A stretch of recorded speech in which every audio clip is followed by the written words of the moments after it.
waxyaabaha sadaqadu samaysa waxaa ka mid a waa mas'alo aan isleeyahay wallaahi maanta dad badan oo muslimiin ah u baahan daawu mardaakum bisadaqa qofka jiran sadaqa ku daaweeya weligaa xadiidka nabiga intaad maqashay sallallahu alayhi wasallam asagoo qof kaa jiran yahay ma u qasaday inaad ku daaweysid sadaqo sida nabiga sallallahu alayhi wasallam waxaa dhacday imaam al-Hakim Abu Abdullah al-Hakim qisooyinkan sheegaya inta badan qofka raba wuxuu ka akhrisan karaa kitaab leeyahay min ajaa'ib sadaqa oo cajiib ah oo sadaqada si cajiib uga sheekeynaya Abdullah imaam Abu Abdullah al-Hakim ayaa jiraday wajiga waxa ka soo baxay boogo marka isbitaal dhakhtar buu tagay wax ka soo sameeyay daawo loo waayay maalmaha kamida asagoo darsi akhrinaya wajiga la dhacaamay oo sheekha dhibaato ka haysato ayaa waxa arkay wuxuu soo galay masaajid Abu Uthman as-Sabuni uu darsi ka akhrinay sheekha aqeedada caanka ku ahaa kutubka aqeeda iyo firaq bid'a in la dagaalamo markuu soo galay wuxuu yiri imaam Abu Uthman as-Sabuni baa wuxuu yiri u duceeya imaam Abu Abdullah al-Hakim inuu ilaahay caafiyo dadka waxay leeyihiin ilaahay caafiyo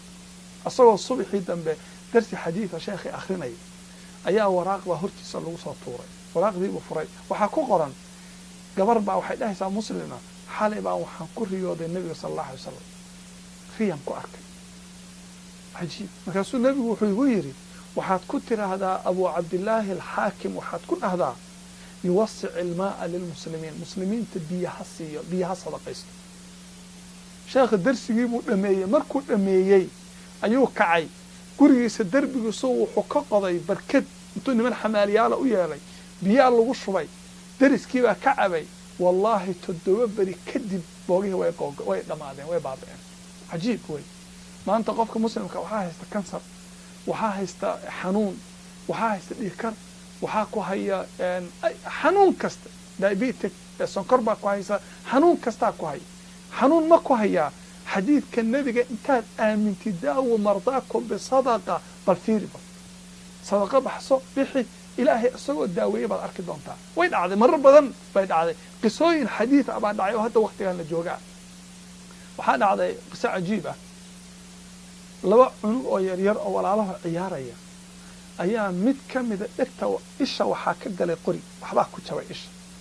isha way dhacaamaysaa waxba ku jira dhakhaatiirtii loo geeyay oo dhan way ka baqeen isha meesha madow way dhakhtarkaas wuxuu leeyahay anuu cajiib ma taaban karo waa khatar ishaan haddaan taabto isha wuu beelayaa cunug hooyadii way iska oyday way dhibaatootay cunugii ma seexan karo indhihii biyaha ka da'aya maalintii dambe waxay maqashay nabiga sallallahu alayhi wasallam xadiidkiisa daawu mardaakum bisadaqa ma nabiga yiri sallallahu alayhi wasallam arrinka waa inaan fiiriyo sadaqay bixis sadaqa way bay bixis waxay tiri usbuucii dambe cunugii baan check up dhakhtar geeyay dhakhtar baa wuxuu igu yiri bay tiri bal anaa ku nasiibsanayo cunugan baroobeynaya inaan qabo markaasuu markuu wisiteynayay ayuu ishii saas u taataabtay wixii oo cadda furtuq ka soo yidho banaanka ku soo dhacay allahu akbar markaasuu dhakhtarkii wuxuu yiri wixii way soo baxeen gabadhii waxay qalbigeeda ku jirta daawo mardaakum bisadaqa nabiga sallallahu alayhi wasallam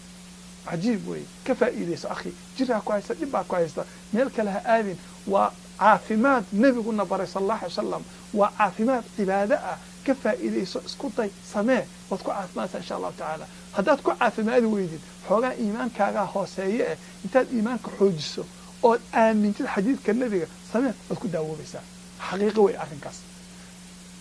arrin kale cajiib ah oo sadaqadu leedahay waxa weeye arrinkaasi sadaqadu waxay celisaa balaayooyinka iyo musiibooyinka maanta musiibooyin baa dhacaya badan carruurta musiibaa ku dhici baabuur baa kula gadoomi jirkaa kugu dhici masaa'ib baa soo degi dukaan baa guban reer baa isfuri oo isdagaali qof baa waxaa ku dhacaya jiro degdega musiibooyinka tirada badan ee dhacaya waxaa ilaahay ku difaacaa sadaqada waxyaaba yaab kale waxaa ka mid ah Muhammad ibn Wadaax rahimahullah وأن علماء هراء المسلمين تعان كاملة أيام مالمها كاملة أصدقوا درس حديث آخرين أفضلية يا وح أصل قالين أردي كسوه حكير عنو جاجيرا أيا وح كل عضي تاير بير الغفة لي بير تاير هذا وين أو لا جدال الغفة لي أيا كل الله شيخ يقول فكري وأمس حاجة wiilkii ardayga ah kitaabka akhrinaya wuxuu yidhi wad darsiga sii wad wiilka darsigii iska waday sheekhu iska aamus waxba ma dhihin qof haddii la yidhi ilmahagii baa balaayo ku dhacday oon kicin oon isbedelin oon qiiroonin oo aan ooyin oon nixin ka war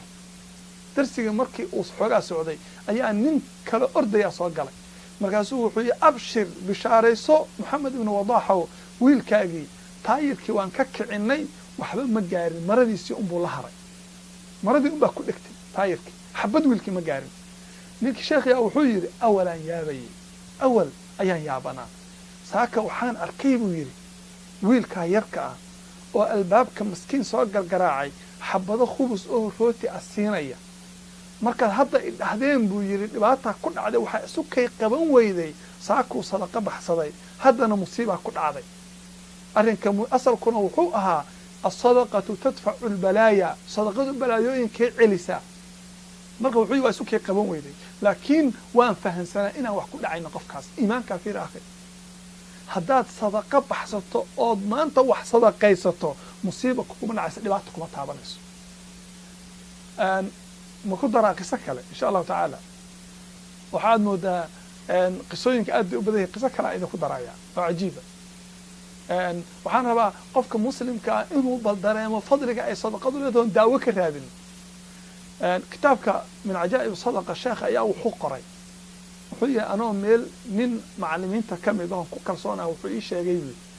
anoo meel taagan baabuurta laga raaco ayaa wuxuu yahay waxaa ii yimid cunug yaroo ordaya oo miskiin ah markaasuu yaa cam adeerow waxaad isiisaa 10 riyaal 5 riyaal wax un isii aan khubus ku gato maxaad ku gadanaysaa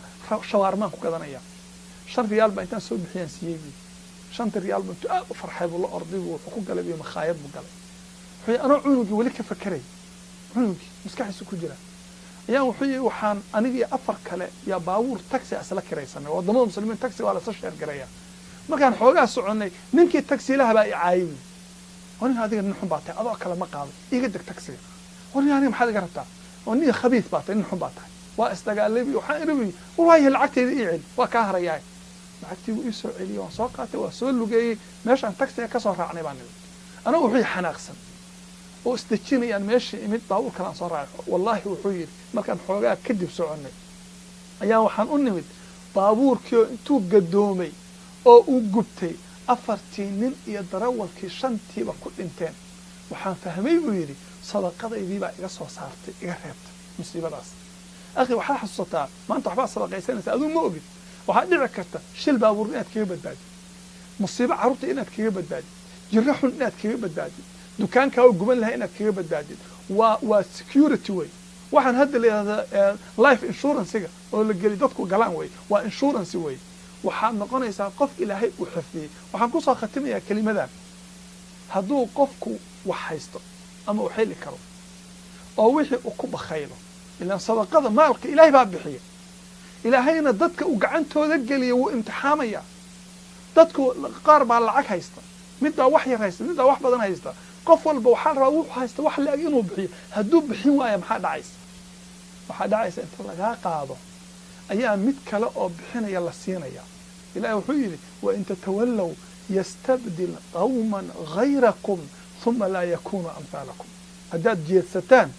ilaahay wuxuu idinku bedelan qolo idinka fiican oo idinka oo kale aan ahaanayn oo idinka fiican akhi ukhti